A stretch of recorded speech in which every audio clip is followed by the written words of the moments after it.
इसके पहले शनिवार को सभी जॉइंट डायरेक्टर और डीपीओ का वेबिनार हुआ था, इसी विषय पर हुआ था, जिसमें पीएस मैडम और डायरेक्टर मैम भी उपस्थित थे। आज भी हमारी डायरेक्टर स्वाति मीणा मैम आप लोगों से प्रोग्राम में बीच में आकर जुड़ेंगी और अपना मार्गदर्शन देंगी आप लोगों को। जैसा आप सबको पता है कि पोषण अभियान में इस बार भारत सरकार कह रहा है और मध्य प्रदेश सरकार ने बोला है कि आपको सघन वजन अभियान करना है। सघन वजन अभियान करने का हमारा पर्पस क्या है, उसके पीछे मेन कारण यह है कि कोरोना महामारी के पीछे मार्च के बाद से हम लोग बच्चों का नियमित वजन नहीं ले पाए हैं और हमको अपने बच्चों के पोषण की स्थिति नहीं पता है। दूसरा, बेरोजगारी या अन्य बहुत से कारणों से लॉकडाउन के कारण घरों में पौष्टिक चीजें खाने की भी कमी हुई है और हम लोगों को सामाजिक दूरी भी रखना है, स्वच्छता भी रखना है और साथ ही साथ हमारे प्रदेश में कुपोषण ना बढ़े इस बात का बहुत ज्यादा ध्यान देना और इस पर हमें काम करना है। तो इस महामारी के दौरान हम लोग कैसे काम करेंगे आज उस पर बात करेंगे। तो आप लोग सबसे पहले सघन वजन अभियान में अपने बच्चों का सही ढंग से वजन लीजिएगा, लंबाई ऊंचाई लीजिएगा और अपने बच्चों को चिन्हांकित करिएगा कि कौन से बच्चे सामान्य श्रेणी के हैं, कौन से बच्चे मध्यम गंभीर कुपोषण की श्रेणी में आते हैं और कौन से बच्चे अति गंभीर कुपोषण की श्रेणी में आते हैं। इसको सैग्रीगेट या अलग अलग कर चिन्हांकन करने के बाद आप लोगों को जो बच्चे एनआरसी के लिए सूटेबल होंगे, योग्य पाए जाएंगे, वो एनआरसी जाएंगे और जो बच्चे एनआरसी नहीं जाएंगे। यहाँ पर आपको एक बात और बताना चाहूंगी कि अगर किसी भी सेक्टर में या किसी परियोजना में 100 बच्चे कुपोषित होंगे तो लगभग 15-20% बच्चे ही एनआरसी जाने के लिए फिट पाए जाते हैं। शेष बच्चे जो होते हैं उनको हम लोग समुदाय स्तर पर ही उनका पोषण प्रबंधन कर सकते हैं और ये जो समुदाय स्तर पर पोषण प्रबंधन, इसी को सीसैम बोलते हैं। सीसैम का फुल फॉर्म है community based management of severe acute malnourished children. और आज आप लोगों को यूनिसेफ की टीम इस बारे में ट्रेनिंग देगी, आप लोगों को टेक्निकल सेशन लेगी और आप लोगों को बहुत ही सघन ट्रेनिंग दी जाएगी और वो ट्रेनिंग दी जाएगी जो सभी आंगनबाड़ी सुपरवाइजर को बहुत ज्यादा समझने की जरूरत है। आप लोगों को इस ट्रेनिंग के बाद सेक्टर लेवल पर आंगनबाड़ी कार्यकर्ताओं को ये ट्रेनिंग देना पड़ेगी कि सीसैम प्रोग्राम क्या है और सीसैम प्रोग्राम में किस ढंग से हम लोगों को काम करना है, किस प्रकार हम लोगों को घरों पर आवश्यक दवाइयां कुपोषित बच्चों को देना है जिससे कि वो लोग सुपोषित हो सके और कैसे इसका मॉनिटरिंग करेंगे। इसमें यूनिसेफ की टेक्निकल टीम आप लोगों को बहुत डिटेल में बताएगी। इसके पश्चात जो एनजीओ पार्टनर्स हैं, हमारे डेवलपमेंट पार्टनर्स, इसके बाद एक आंगनबाड़ी कार्यकर्ताओं की से फीडबैक लेंगे और इस बात की भी यहाँ पर प्रस्तुत करेंगे कि लोग आंगनबाड़ी कार्यकर्ताओं की समझ कितनी विकसित हुई है, इसकी आवश्यकता क्यों पड़ी। सारा काम आंगनबाड़ी कार्यकर्ताओं को करना है तो विभाग चाहता है कि आंगनबाड़ी कार्यकर्ता इस कार्य में दक्ष हो सके जिससे कि वो अपने बच्चों को अपने आंगनबाड़ी के सर्वे में आने वाले बच्चों के पोषण प्रबंधन को बहुत अच्छे से कर सके और समुदाय को भी जागरूक कर सके। तो ये जो पूरी प्रक्रिया है सीसैम की या समुदाय आधारित पोषण प्रबंधन की, आज इस बारे में हमारा वेबिनार हो रहा है और मेरा सबसे एक और आग्रह रहेगा कि आगे से आप लोग जब भी कोई भी वेबिनार होगा तो समय पर जुड़े, क्योंकि फिर सभी लोग बहुत लेट होते हैं, तो कृपया कर समय पर भी जुड़ा करें। और हमारी जो यूनिसेफ की टेक्निकल टीम होगी जो हमको सीसैम मैनेजमेंट में टेक्निकल सपोर्ट मध्य प्रदेश सरकार को दे रही है और समझा रही है कि किस प्रकार से देखरेख करना है, तो सभी से मेरा आग्रह और रिक्वेस्ट है कि आप लोग बहुत अच्छे से इस ट्रेनिंग को लीजिएगा। आप लोग मास्टर ट्रेनर्स बनेंगे और आप लोग नीचे जाकर अपने आंगनबाड़ी वर्कर्स को समझाएंगे। और हमारे को टेक्निकल सपोर्ट देने के लिए एम्स है भोपाल में, एम्स भी हम लोगों को टेक्निकल सपोर्ट दे रहा है। तारकेश्वर भी एम्स से आज जुड़ रहे हैं क्या हमारे साथ? मैम एम्स से शिवजा रहेंगे जो ट्रेनिंग के दौरान सेशन भी लेंगे मैम। ओके ठीक है, तो आप लोग इस बात को समझिएगा कि जो आपको समुदाय आधारित पोषण प्रबंधन बताया जाएगा, समझाया, आप लोगों की एक बार ट्रेनिंग हो चुकी है फरवरी और मार्च के शुरुआती हफ्ते में, लेकिन ये दोबारा इन चीजों को और प्रॉपर वे में बताया जा रहा है कि हम लोग इस कोविड महामारी के दौरान कुपोषण से लड़ने के लिए और ज्यादा अपनी वर्कर्स को मजबूत कर सके और उनकी समझ को विकसित कर सके।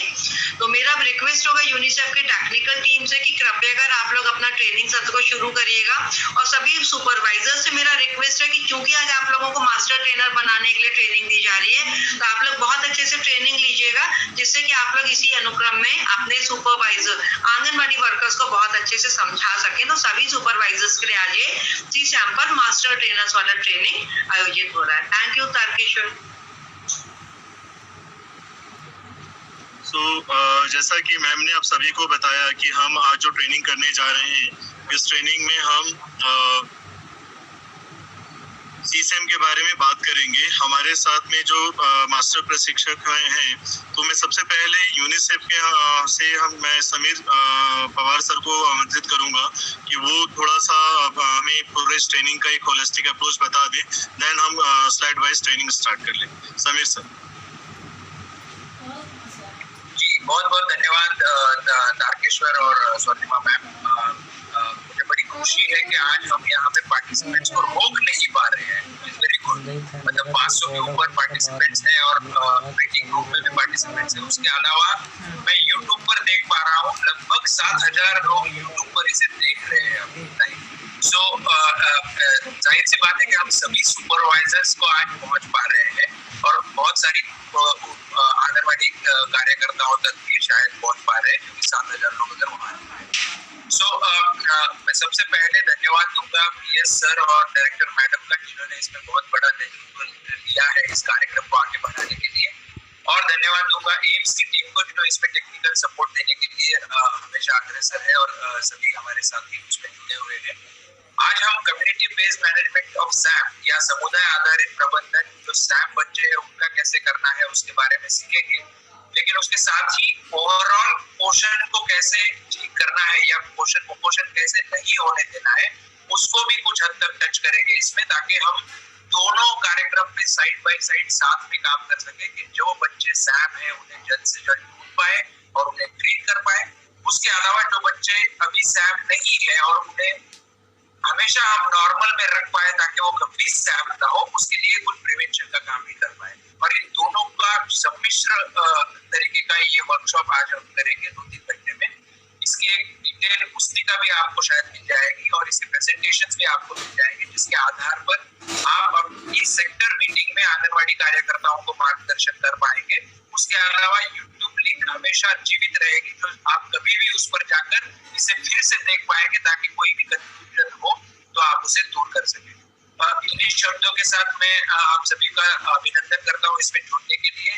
मेरी रिक्वेस्ट रहेगी कि जितना हो सके डिस्टेंस को मेंटेन रखिए और मास्क पहने रखिए, ताकि हम अपने आप को सुरक्षित रख पाए, और जितना हो सके कंसंट्रेट करिए। अगले 3 घंटे में हम ये सब कुछ चीजें सीखेंगे। हालांकि बहुत सारे लोगों की पहले एक बार उनके लिए शायद रिविजन होगी, लेकिन फिर भी एक बार इसे जरूर ठीक से समझ ले, ताकि हम इसे अच्छे तरीके से इम्प्लीमेंट कर सकें।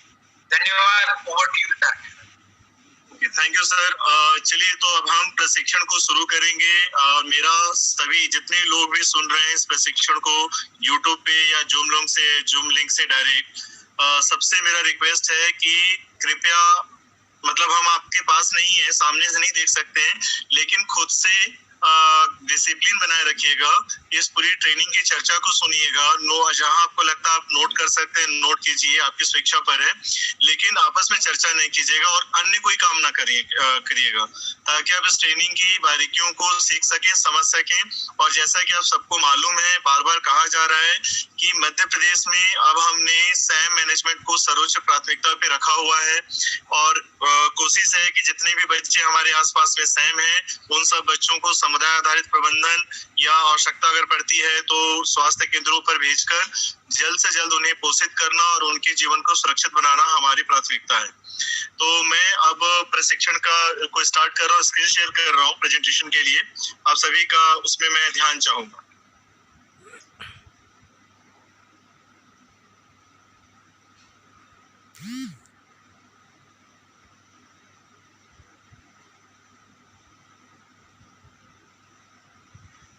तो जैसा कि आप सभी देख पा रहे हैं स्क्रीन पे आपके सभी के सामने यहाँ पर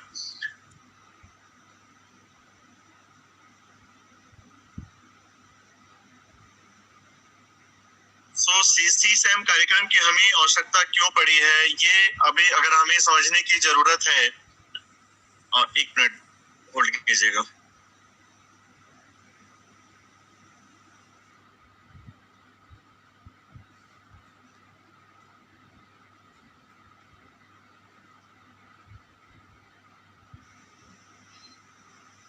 तो मध्य प्रदेश में अगर हम अभी के हाल के आंकड़ों को देखें, जो कि CNNS के आंकड़े हैं, इन आंकड़ों के अनुसार हमारे पास में लगभग 6.6% बच्चे अति गंभीर कुपोषण की श्रेणी में संभावित हैं। अब इनको अगर हम संख्या में देखते हैं तो मध्य प्रदेश में लगभग हम 4 लाख बच्चे ऐसे हैं एट ए टाइम, आज की तारीख में या इस समय में हमारे मध्य प्रदेश के फील्ड में, जो कि बच्चे अति गंभीर कुपोषण की श्रेणी में अनुमानित हैं। अब इन बच्चों पे हमें ध्यान इसलिए दिया जाना जरूरी है क्योंकि इन बच्चों के कुपोषण के कारण शारीरिक एवं मानसिक रूप से इनका विकास बाधित होता है। इन बच्चों को अतिरिक्त देखभाल की और आहार की आवश्यकता होती है। इन बच्चों में जो हमारे जो मृत्यु दर है, बाल मृत्यु दर है मध्य प्रदेश का, अभी वर्तमान का अगर हम देखें तो हम उसको 56 मानते हैं प्रति 1000 पर। उनमें से लगभग 50% बच्चे ऐसे हैं जो इस श्रेणी में पहले से थे। मतलब ये है कहने का कि बच्चों को अगर किसी भी प्रकार की बीमारी होती है तो अन्य बच्चों की तुलना में इन बच्चों की ज्यादा संभावना होती है मृत्यु की। तो हमें इस पर ध्यान देने की आवश्यकता है।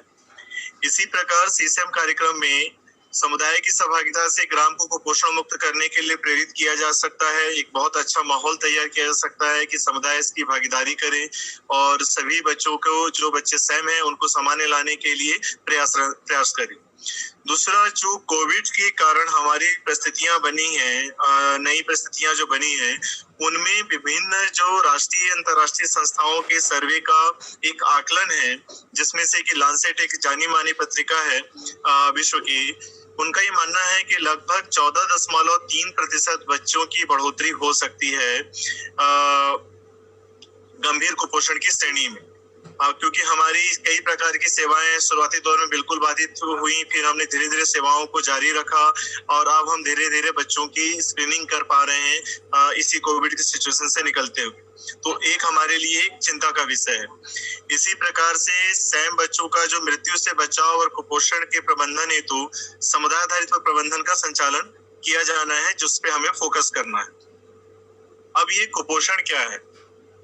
तो कुपोषण को हम समझ सकते हैं, यहाँ पर बहुत मोटे तौर पे 2 बातें लिखी हुई हैं। एक, शरीर में एक से अधिक पोषक तत्वों का न होना या उनकी उपलब्धता न होना, और दूसरा है कि आवश्यक पोषक तत्वों के शरीर में सही मात्रा में न लेने या उपयोग न होने के कारण जो स्थिति बनती है वो कुपोषण की अवस्था कहलाती है।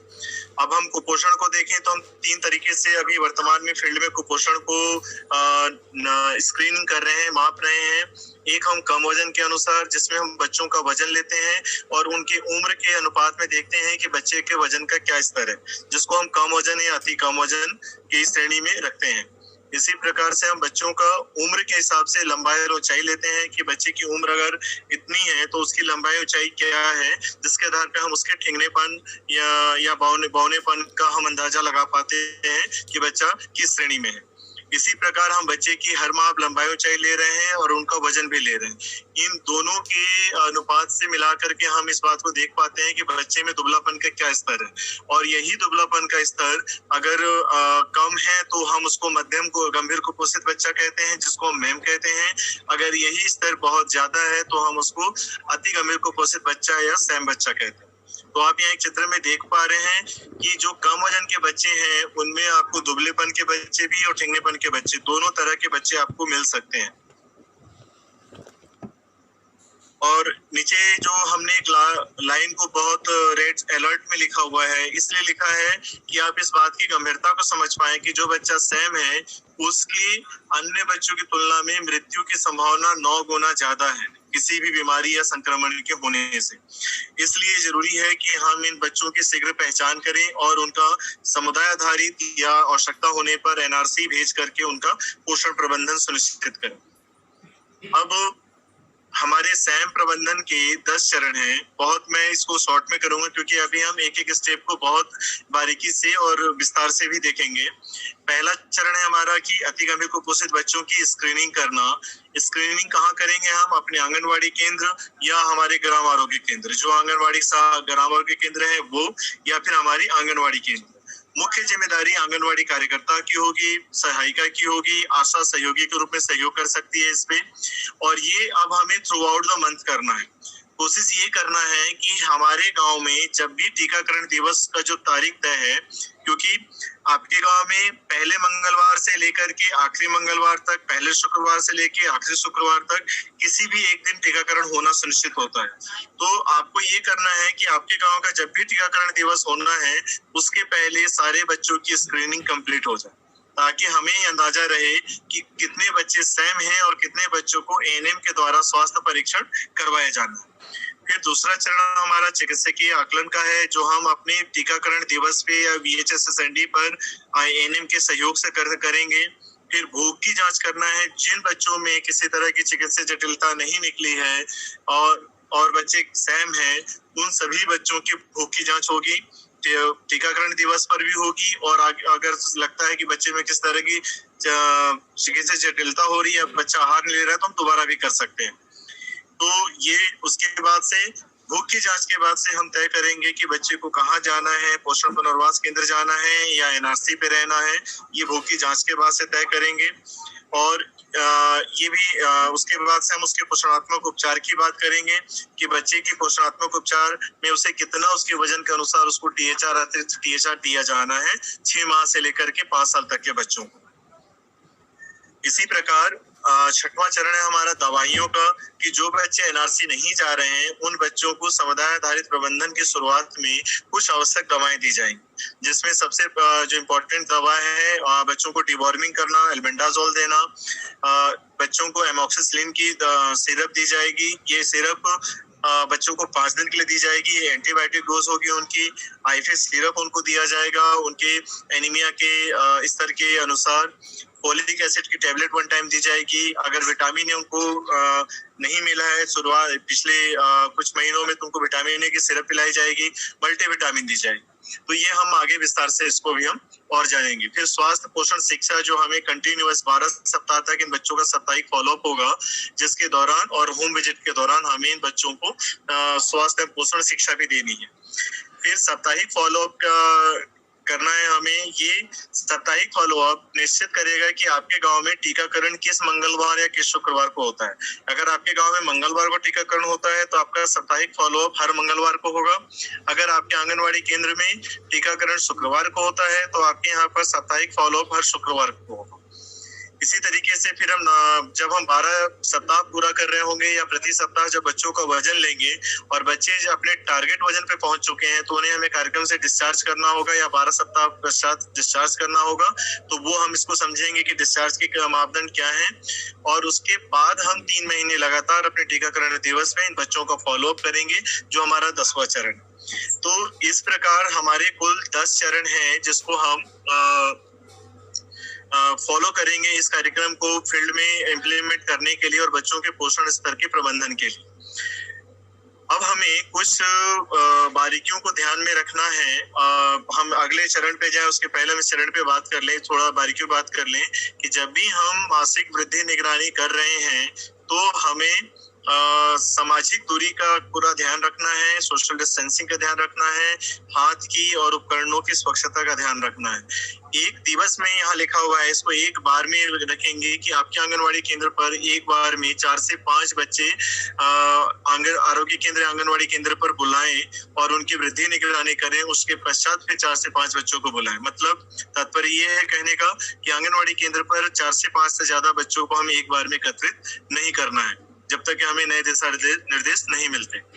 फिर सैम और मैम का चिन्हांकन करना है और उन बच्चों को पहले हमें बुलाना है हर बार अपनी माह की शुरुआत में जो बच्चे ऑलरेडी सैम आइडेंटिफाई है, जिनको हमने पहले ही सैम के क्राइटेरिया में चिन्हित किया हुआ, उन बच्चों को प्राथमिकता देंगे, फिर मैम बच्चों को, फिर सामान्य बच्चों को।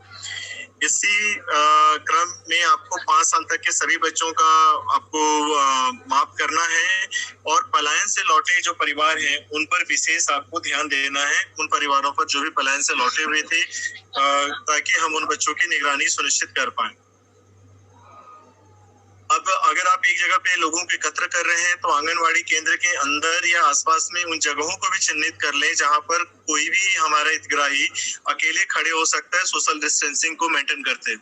तो आंगनवाड़ी केंद्रों पर ऐसी जगहों का चिन्हांकन कर लें, पहले से वहां पर गोला बना लें या अन्य चिन्ह बना लें कि वहीं पर वो व्यक्ति खड़ा होगा इस पूरी प्रक्रिया के दौरान, अन्य व्यक्ति।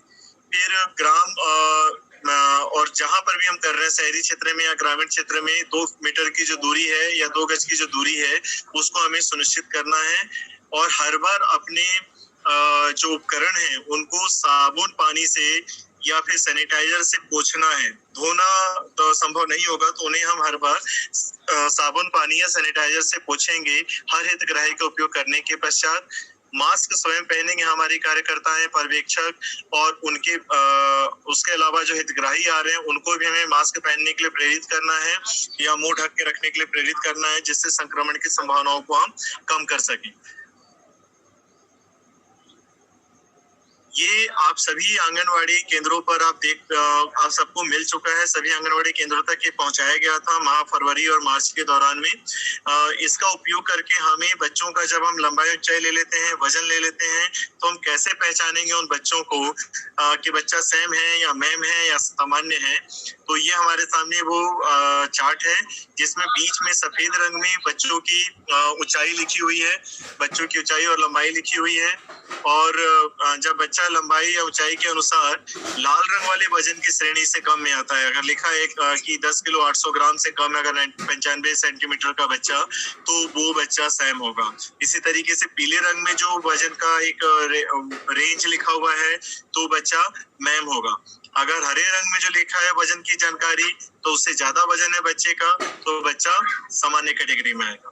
तो यहाँ ये ध्यान देना है कि बालकों के लिए अलग वजन की तालिका है और बालिकाओं के लिए अलग वजन की तालिका है। तो जो भी आप जब भी वजन बच्चों की लंबाई ऊंचाई लेने के बाद से वजन का अनुपात मिलाएंगे तो ध्यान रखेंगे कि आप बालकों का बालक की तरफ से मिलाएं और बालिकाओं का बालिकाओं की तरफ से मिलाएं। तो अगले जो हमारा सत्र है उस सत्र के लिए मैं हमारे सहयोगी हैं कलावती शरण हॉस्पिटल नई दिल्ली से शोंगा, उनको मैं आमंत्रित करता हूँ। सभी को नमस्ते। हाँ शोंगा, आपकी आवाज आ रही है, आप बात कर सकते हैं। हाँ, आप शेयर कर लीजिए। मैं स्क्रीन शेयर कर रही हूँ।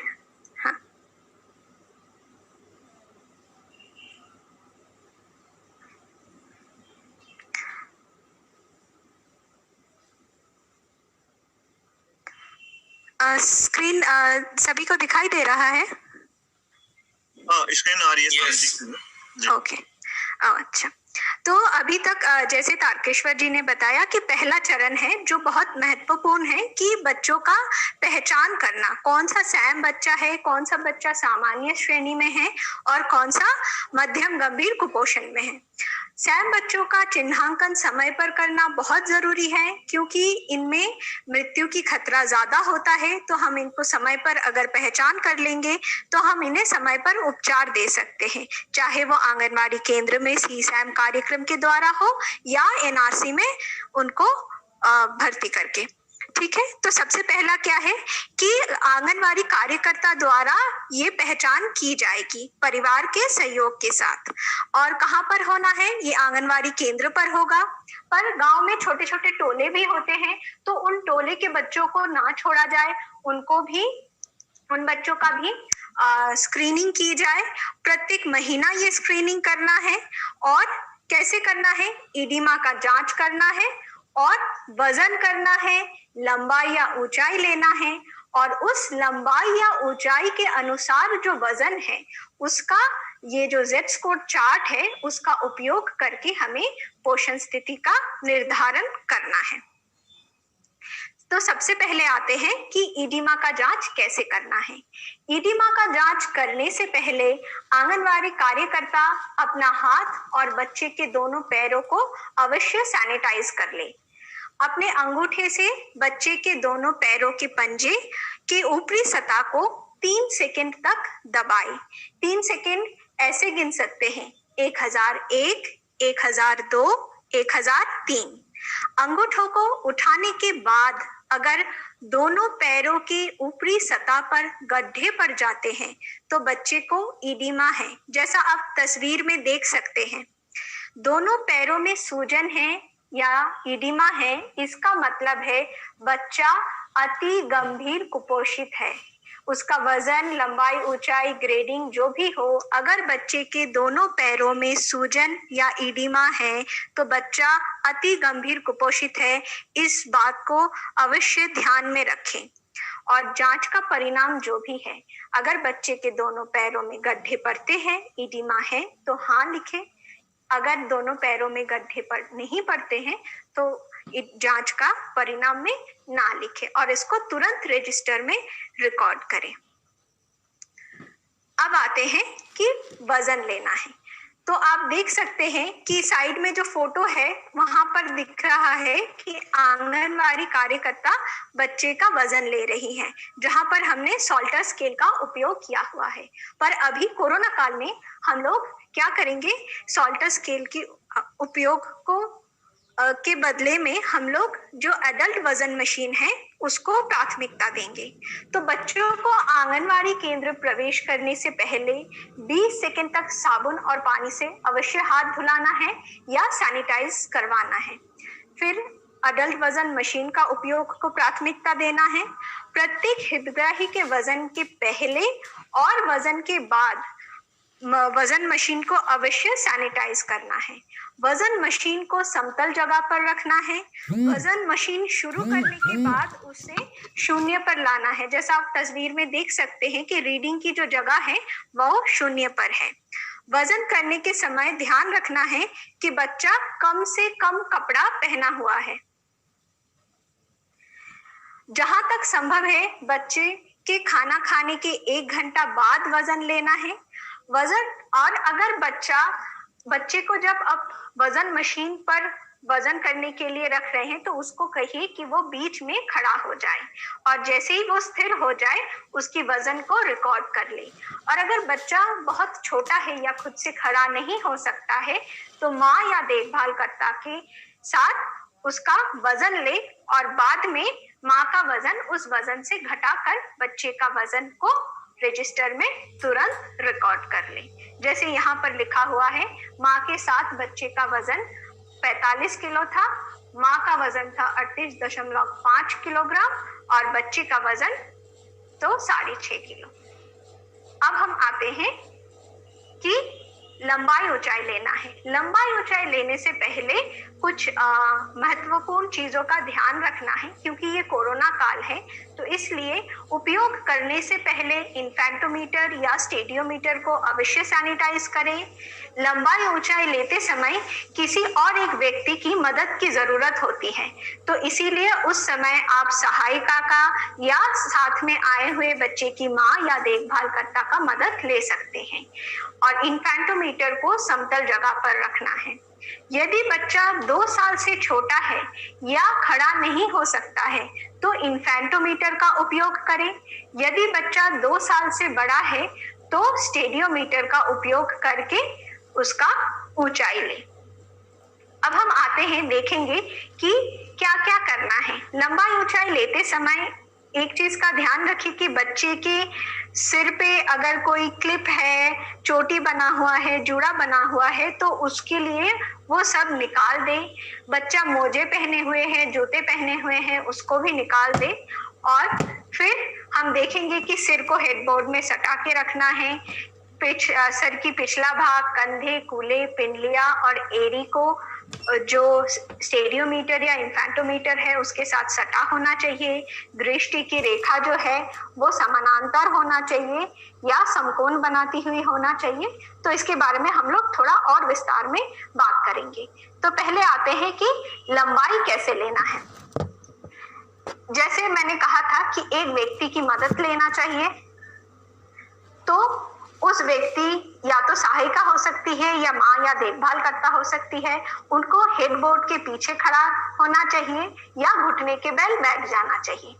और इन्फेंटोमीटर पर बच्चे को इस तरह लिटाए कि उसका जो पीठ है वो बोर्ड की तरफ हो, सिर को सहारा दे और हेडबोर्ड को विपरीत रखे। सिर को इस स्थिति में रखें कि सिर की ऊपरी भाग बालों को दबाते हुए हेडबोर्ड से सटा हुआ है। जैसे आप तस्वीर में देख सकते हैं, दोनों हाथों से सिर को इस प्रकार पकड़े और सीधा करें कि आंख जो है वो सीधे ऊपर देख रहा है और दृष्टि की रेखा जो है वो इन्फेंटोमीटर से समकोण बनाती है। जैसे आप छोटा सा बॉक्स में एक तस्वीर है उसको आप देख पा रहे हैं। बच्चे को इन्फेंटोमीटर पर बीच में सीधे लिटाना चाहिए। इसके बाद बच्चे की स्थिति नहीं बदलनी चाहिए। अब हम आते हैं कि जो अब तो जिन्होंने मदद करना था उनकी जो कार्य था उनके बारे में बात किया। अब हम बात करेंगे कि आंगनवाड़ी कार्यकर्ता जो नाप ले रही है उनको क्या क्या करना है। आंगनवाड़ी कार्यकर्ता को इन्फेंटोमीटर के पास ही रहना चाहिए। जब बच्चा इन्फेंटोमीटर पर सही तरीके से लेट जाए तो उसके पैरों को सहारा दे। धीरे लेकिन मजबूती से घुटनों पर एक हाथ रखकर दबाव डाले, पर दबाव इतना नहीं होना चाहिए कि बच्चे को चोट पहुंच जाए। बिना चोट पहुंचाए हुए जितना संभव है घुटनों को सीधा करें। दूसरी ओर मजबूती से पैर के विपरीत में जो फुट पीस होता है जो सरकता है उसको तलवे के पास लेकर आना चाहिए। फुट पीस सीधे होने चाहिए। अगर बच्चा तलवे को सिकोड़ता है या फुट पीस को तलवे से लगाने नहीं देता है और तो क्या करें, धीरे से उनके पैरों को सहलाएं और बच्चा जब तलवों को सीधा करता है तो फिर फुटपीस को सरकाकर सटा दे। अंतिम 0.1 सेंटीमीटर तक की लंबाई ले और तुरंत उसको रजिस्टर में रिकॉर्ड करें। जैसे 45 है, बच्चे का लंबाई ऐसा भी हो सकता है 45.2 या 45.3, तो उसको रिकॉर्ड करें। अब हम आते हैं कि ऊंचाई कैसे लेना है। जैसे लंबाई लेने के समय पे भी एक व्यक्ति की मदद की जरूरत होती है, वैसे ही ऊंचाई लेने के समय पे भी एक व्यक्ति की मदद की जरूरत होती है। तो उस व्यक्ति को बच्चे के पैरों के पास घुटने के बल बैठ जाना चाहिए। बच्चे को इस प्रकार स्टेडियोमीटर से सटकर खड़ा होने में मदद करे कि उसके सिर का पिछला भाग, कंधे, कूल्हे, पिंडलियां और एड़ी स्टेडियोमीटर से सटी हो। पैर सीधा और एड़ियां सपाट रखने के लिए बच्चों के घुटनों और एड़ियों को पकड़ ले, जैसा इस तस्वीर में दिख रहा है। बच्चों को उनके पंजों पर होने से रोके। छोटे बच्चों में ये होता है कि वो अपने पंजों पर खड़ा होने की कोशिश करता है, एड़ियों को जमीन से उठा देता है, तो उनको रोके, उसमें हल्का सा दबाव दे। छोटा बच्चे को पूरी तरह खड़ा होने में कठिनाई हो तो उन्हें ऊंचाई तक सीधे खड़े होने में मदद करने के लिए बच्चे के पेट पर धीरे से दबाव दे। अब जो नाप लेंगे आंगनवाड़ी कार्यकर्ता को क्या करना है, बच्चे के चेहरे के स्तर पर उनको झुक जाना है। बच्चे के सिर की स्थिति को सीधा करे और देखे कि वो सामने देख रहा है।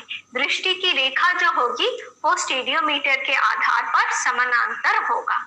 सही स्थिति में सिर को रखने में मदद करने के लिए बच्चे की ठोड़ी पर अंगूठे और तर्जनी उंगली को रखें।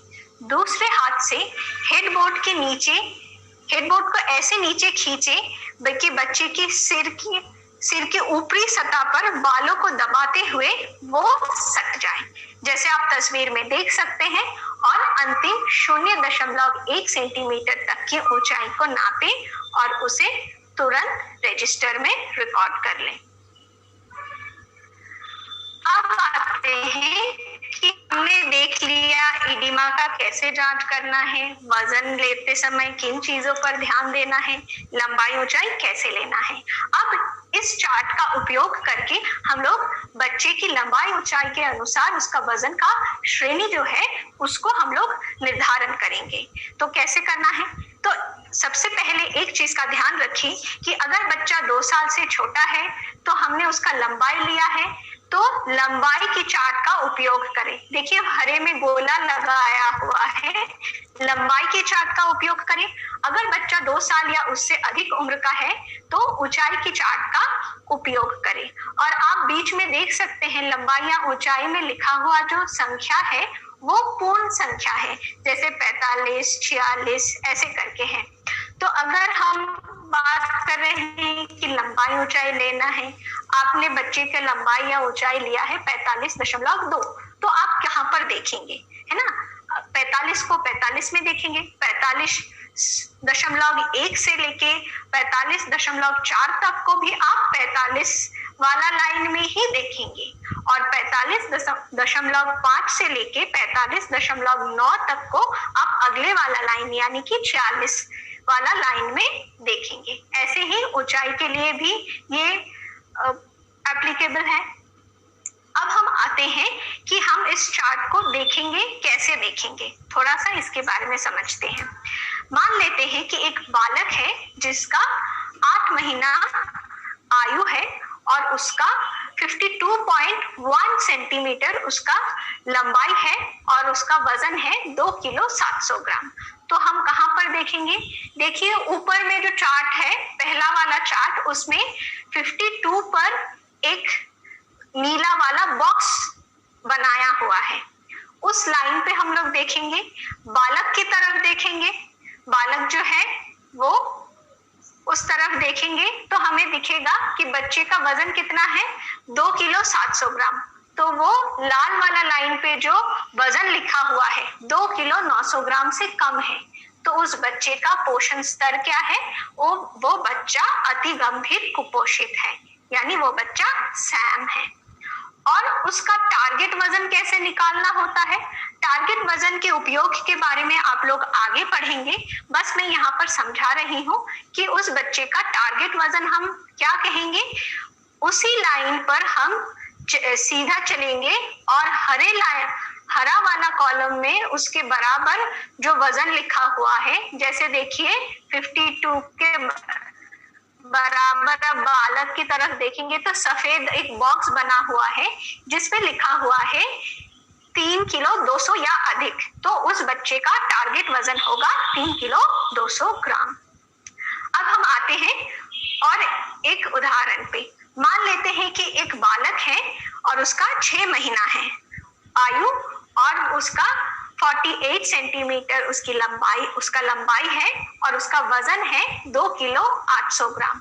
तो आप दूसरा वाला चार्ट पर आ जाइए और लंबाई पर देखिए 48 पर एक नीला बॉक्स बना हुआ है, उसके बराबर हम बालक की तरफ देखेंगे तो 2 किलो 300 से कम उसका वजन नहीं है।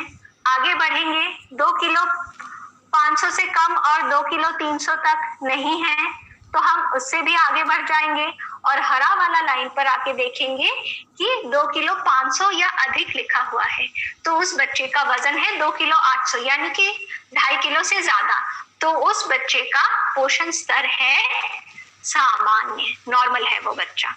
अब हम आते हैं और एक एग्जाम्पल पर, जैसे कि देखिए उसी सेकंड वाला जो चार्ट है उस पर ही बालिका है 10 महीने का और उसकी लंबाई है 53.3 सेंटीमीटर और वजन है 3 किलो 100 ग्राम।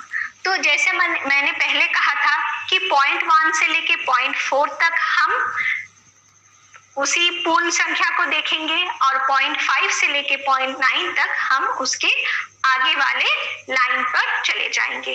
तो यहाँ पे 53.4 है तो 53.3 है, तो इसको हम 53 वाला लाइन पर देखेंगे और बालिका की तरफ देखेंगे तो इसका 3 किलो 100 ग्राम वजन है। तो पहले जब हम लाल कॉलम पर आगे बढ़ते हैं तो देखते हैं वहां पर लिखा हुआ है 3 किलो 100 से कम, तो इस पर नहीं आता है। हम और आगे बढ़ जाएंगे तो यहाँ पर दिखता है कि 3 किलो 400 से कम है पर 3 किलो 100 तक, यानी ये बच्चा जो है ये बच्चे का 3 किलो 100 ग्राम है और ये बच्चे का पोषण स्तर है मध्यम गंभीर कुपोषण, यानी कि ये बच्चा। तो ऐसे करके हमें लंबाई ऊंचाई की जो चार्ट है Z स्कोर चार्ट उसको देखना है और इसके अनुसार हमें पोषण का स्तर जो है वो निकालना है या ग्रेडिंग करना है बच्चे का।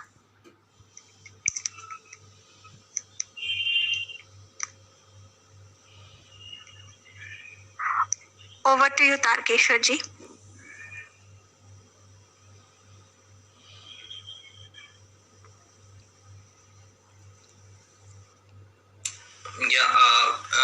बहुत थैंक यू शोंगा, हमें ये क्लासिफिकेशन और एंथ्रोपोमेट्री बताने के लिए। अब मैं आगे का सेशन लूंगा। तो सभी को मेरा नमस्कार। मेरा नाम डॉक्टर तरुण है। मैं यूनिसेफ के साथ कार्यरत हूँ भोपाल में। जैसा कि आपने अभी तक देखा कि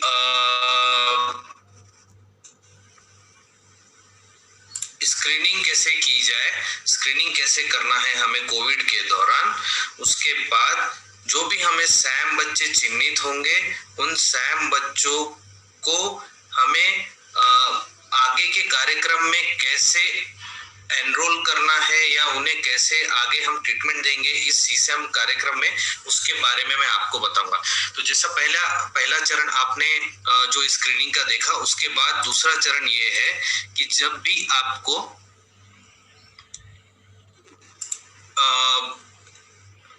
चरण 1 में स्क्रीनिंग के दौरान सैम बच्चे मिल जाते हैं, उसके बाद ये सैम बच्चों की सूची बनाकर आपको इनका चिकित्सकीय आकलन VHSND दिवस पर ANM दीदी से करवाना है। ये चिकित्सकीय आकलन में जिस दिन VHSND के दिन ANM दीदी आंगनवाड़ी सेंटर पर आएंगे, वो इन सभी जो पॉइंट्स यहाँ दिखाए गए हैं, इन सभी पर इन सभी से उस बच्चे का मेडिकल कॉम्प्लिकेशन चेक करेंगे, उस बच्चे को कोई चिकित्सकीय जटिलता है या नहीं, और उस बेसिस पर और उसके बाद फिर हम ये निर्णय लेंगे कि इस बच्चे को सीसैम में हमें भर्ती करना है या फिर इसे हमें NRC में रेफर करने की जरूरत है। तो जैसे कि आप स्क्रीन में देख पा रहे हैं, मैंने कुछ यहाँ पर ऐसे सिम्टम्स लिखे हुए हैं जो कि बच्चे को यदि है तो उसे NRC रेफर करने की जरूरत है। जैसे तेज बुखार हो रहा हो, या सांस तेज चल रही हो, या सांस लेने में कठिनाई हो, छाती अंदर की तरफ धस रही हो, नथुने फूल रहे हो, या उसे दस्त है, निर्जलीकरण है, लगातार उल्टी हो रहा है, एनीमिया है इत्यादि। एक बात का यहाँ पर विशेष ध्यान रखना है कि ANM दीदी आकर ये सब चेक करने के बाद उस बच्चे का HB टेस्ट भी करेगी, हीमोग्लोबिन का भी जांच उस समय करना है। और दूसरी इंपॉर्टेंट बात ये है कि जब भी ANM दीदी ये पूरा बच्चे का मेडिकल कॉम्प्लिकेशन चेक करेगी, तब सीसैम रजिस्टर या फिर जो बाल पोषण प्रगति पत्रक आपके पास पहुंचाए गए हैं हर आंगनवाड़ी में, उसमें ये बातें ANM दीदी को उसमें लिखना होगा कि उस बच्चे का श्वसन दर कितना है, उसको बुखार है या नहीं है, उसको डिहाइड्रेशन है या उसको दस्त है या नहीं है, और उसका HB कितना है, ये उसमें लिखना जरूरी है। क्योंकि इसके बाद जैसे कि मैं आपको आगे भी बताऊंगा कि आंगनवाड़ी वर्कर को, हमारे आंगनवाड़ी कार्यकर्ता को सीसैम मोबाइल एप्लीकेशन के द्वारा यह जानकारी सीसैम मोबाइल एप्लीकेशन में डालना होगा। इसलिए ये जरूरी है कि VHSND दिवस पर ANM जो भी चेकअप कर रहे हैं मेडिकल कॉम्प्लिकेशन के लिए, वो सभी चेकअप का जो रिकॉर्ड है वो आंगनवाड़ी सेंटर में मेंटेन हो, ताकि जब आंगनवाड़ी वर्कर को सीसैम एप्लीकेशन में वो डालना पड़ेगा तब उसके पास वो अवेलेबल होगा।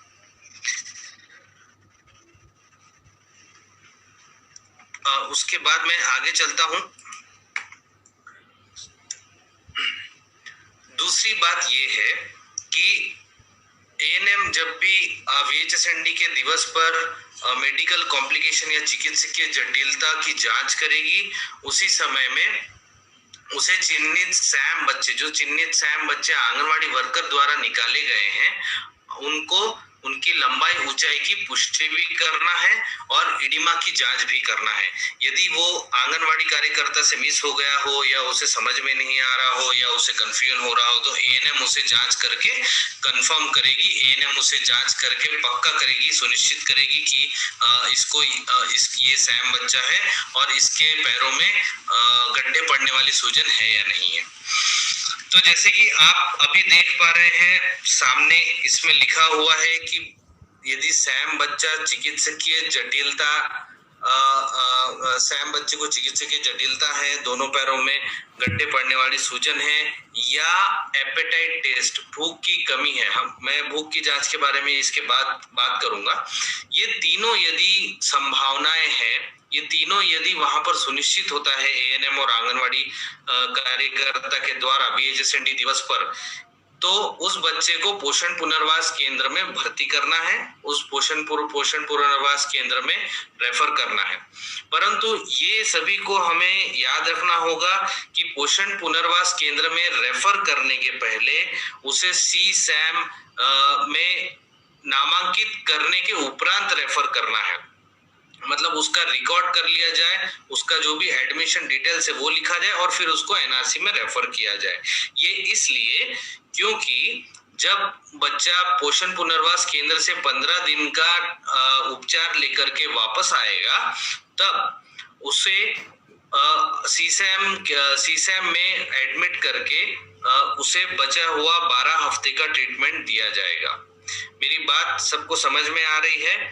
एक बार मैं फिर से दोहराता हूं, जब भी बच्चे को VHSND दिवस पर यह निर्णय लिया जाता है कि इसे NRC में रेफर करने की जरूरत है, तो उसे पहले CSAM में नामांकित किया जाए और उसके उपरांत उसे NRC में रेफर किया जाए। जब वो 14 दिन NRC में रह के वापस आ जाएगा, तो उसे बचे हुए जो भी 12 हफ्ते हैं उसके लिए उसे CSAM में ट्रीटमेंट दिया जाएगा। उसी के साथ ही ऐसे बच्चे जो भूख की जांच पास हो गए हैं और जिनमें चिकित्सकीय जटिलता नहीं है, उन्हें CSAM में सीधा पंजीयन करके या नामांकित करके 12 हफ्ते के लिए हमें उसे ट्रीटमेंट आंगनवाड़ी केंद्र पर देना है।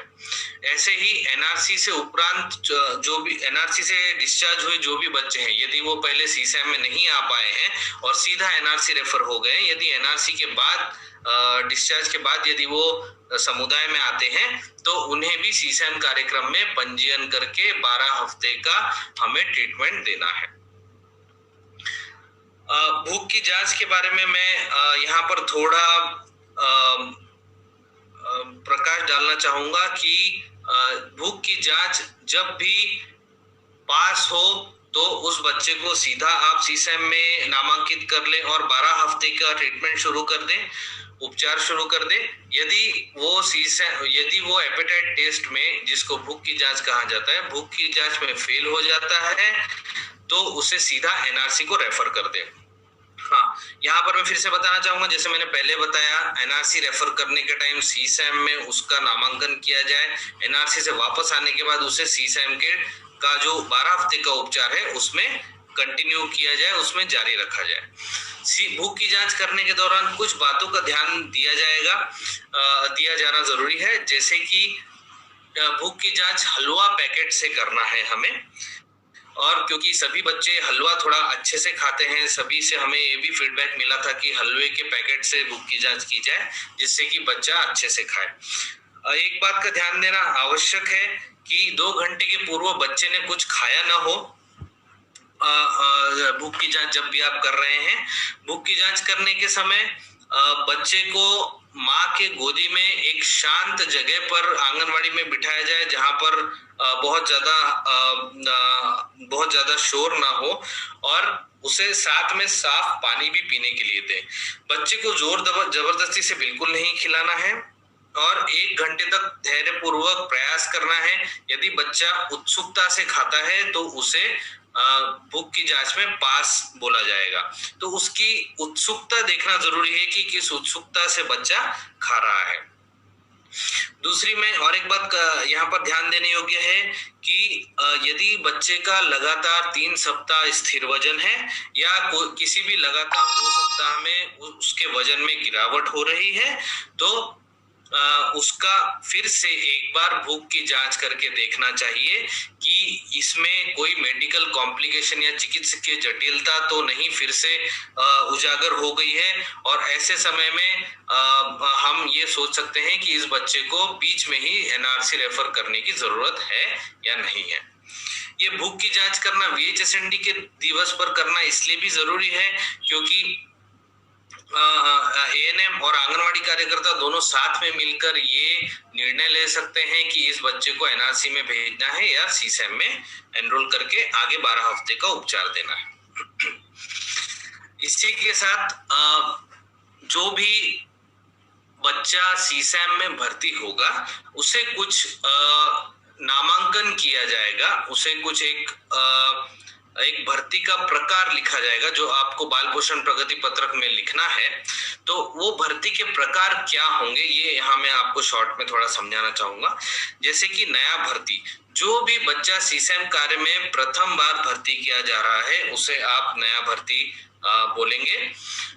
इसी के साथ ही यदि कोई बच्चा एनआरसी से डिस्चार्ज होके आया, जैसे मैंने पहले बताया कि वो सीधा एनआरसी चले गया है, उसके बाद यदि वो हमारे पास आ रहा है तो उसे बचे हुए 12 हफ्तों में से जितना हमें उपचार देना है वो उपचार दिया जाए। ऐसा भी हो सकता है कि बच्चा स्थानांतरण हो जाए, एक आंगनवाड़ी केंद्र से दूसरे आंगनवाड़ी केंद्र में चला जाए, तो ऐसे समय में यदि वो माइग्रेट हो जाता है, यदि वो कहीं दूसरे जिले में चला जाता है तो वहां आप लिख सकते हैं कि वो दूसरे सीसैम केंद्र में स्थानांतरण हो गया है या माइग्रेट हो गया है या आपके पास आया है। ऐसे ही रीएडमिशन है। रीएडमिशन ऐसा बच्चा है जो कि एक बार आप आंगनवाड़ी में सैम बोल के भर्ती हुआ है और भर्ती होने के बाद आपने उसको 12 हफ्ता पूरा इलाज किया, उसके बाद उसके 5 साल की उम्र तक यदि वो दोबारा कभी भी आता है तो उसे आप रीएडमिशन लिखेंगे। मैं इसे फिर से दोहराता हूं, जब बच्चा पहली बार आता है तो आप उसे नया भर्ती करके 12 हफ्ते का उपचार देंगे। 12 हफ्ते के उपचार के बाद यदि बच्चे के 5 साल की उम्र तक वो कभी भी दोबारा सैम होकर के आपके आंगनवाड़ी केंद्र में रिपोर्ट होता है तो उसे आप रीएडमिशन बोल के उसे फिर से आप 12 हफ्ते का ट्रीटमेंट देंगे, 12 हफ्ते का उपचार देंगे। तो सीसैम कार्यक्रम में भर्ती होने के मापदंड क्या क्या है? तो सीसैम कार्यक्रम में भर्ती होने के मापदंड है लंबाई ऊंचाई के अनुसार वजन -3SD स्कोर से कम होना, जो कि आपको जैसे पहले के स्लाइड्स में एक्सप्लेन किया गया है, समझाया गया है कि जो लाल वाली पंक्ति है उसमें यदि वो बच्चा बैठ रहा है लंबाई ऊंचाई के अनुसार तो उसे सैम बोला जाएगा। वैसे ही दूसरा मापदंड है कि उसकी भूख की जांच पास होना चाहिए, उसमें कोई चिकित्सकीय जटिलता नहीं होना चाहिए और एडिमा नहीं होना चाहिए। ये चारों चीजें जब होगी तो वो बच्चे को आप सीसैम कार्यक्रम में भर्ती कर सकते हैं और उसे आगे 12 हफ्ते का उपचार शुरू कर सकते हैं।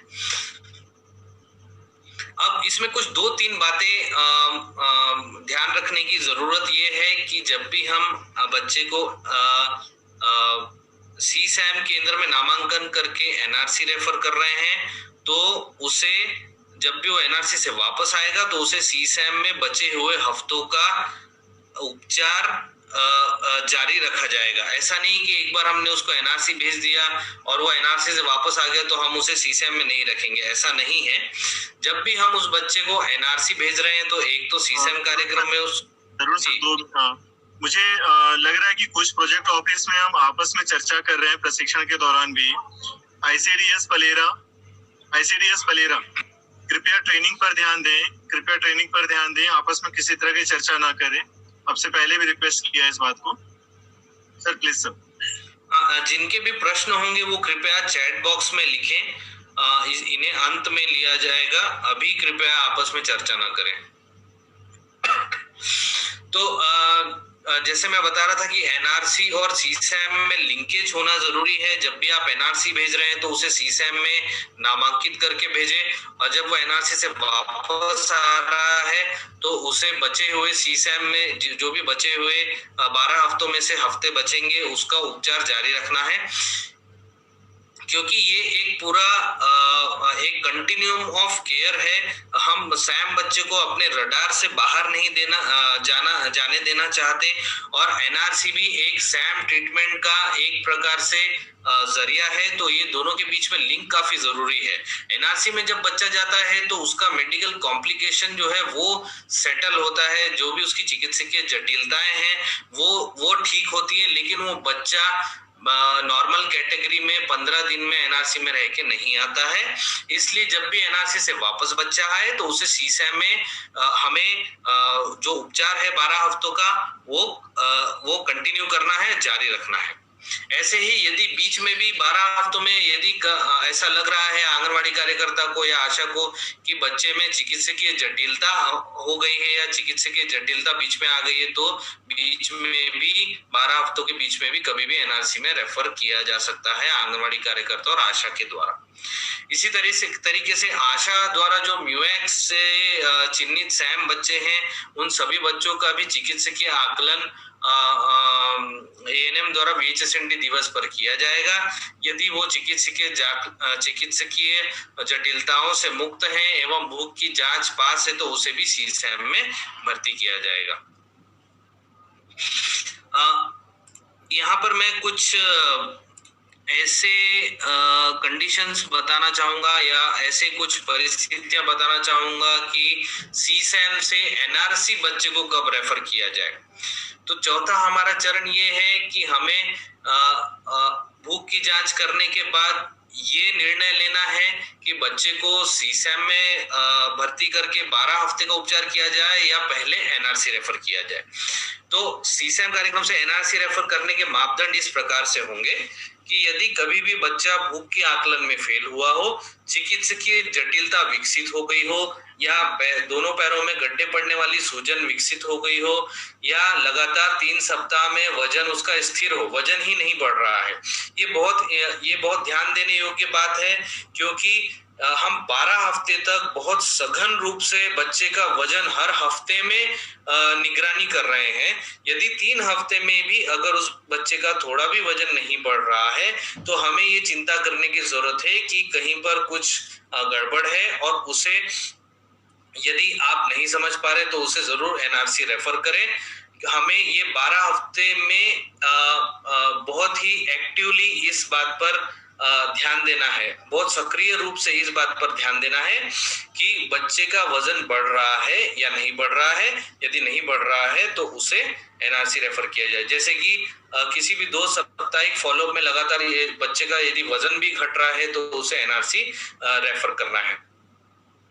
एक और ऐसी परिस्थिति है जो यदि 12 हफ्ते तक हम बच्चे को सीसैम कार्यक्रम के दौरान यदि हम उसको उपचार दे रहे हैं और हर हफ्ता हम उसका फॉलोअप भी ले रहे हैं, साप्ताहिक फॉलोअप भी ले रहे हैं, इसके बावजूद यदि 12 हफ्ते के अंत में वो बच्चा सैम है तो जरूर उसे कुछ मेडिकल कॉम्प्लिकेशन है या जरूर उसे ऐसी कुछ कॉम्प्लिकेशन है कि जिसको विस्तृत रूप से किसी हायर सेंटर में, किसी हॉस्पिटल में जाके चेकअप करने की जरूरत है। तो ऐसे बच्चों को भी एनआरसी में रेफर किया जाए। इसके साथ ही एनआरसी से जब सीसैम ये हेल्थ के पार्ट के लिए, हेल्थ वालों के लिए, एनआरसी स्टाफ के लिए ज्यादा है, बट फिर भी मैं यहाँ शॉर्ट में बताना चाहूंगा, संक्षेप में बताना चाहूंगा कि एनआरसी से सीसैम में कब स्थानांतरण किया जाए। उसका चिकित्सकीय उपचार पूरा हो गया हो, एनआरसी में चिकित्सकीय जटिलताएं पूरी समाप्त हो गई हो, भूख सही हो गई हो, उसका वजन बढ़ने लगा हो, इडिमा ना हो और टीकाकरण उसका यदि सुनिश्चित हो गया हो, एनआरसी से उसको डिस्चार्ज किया जा सकता है और सीसैम में उसको 12 हफ्तों के लिए हम आगे के 12 हफ्तों के लिए उसे हम उपचार देंगे। इसके बाद में चरण 5 से शिवजा जो है, जो एम से हमारे साथ जुड़े हुए हैं, उनसे मैं रिक्वेस्ट करना चाहूंगा, उनसे मेरी विनती रहेगी कि चरण 5 और 6 वो ले। Please Shivja. Thank you very much sir. Sir आवाज आ रही है? जी। गुड आफ्टरनून एवरीवन, सभी को मेरी तरफ से नमस्कार। मैं अभी अपना स्क्रीन शेयर कर लूंगी।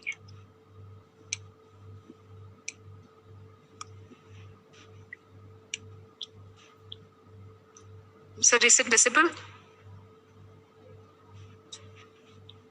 जी सर हाँ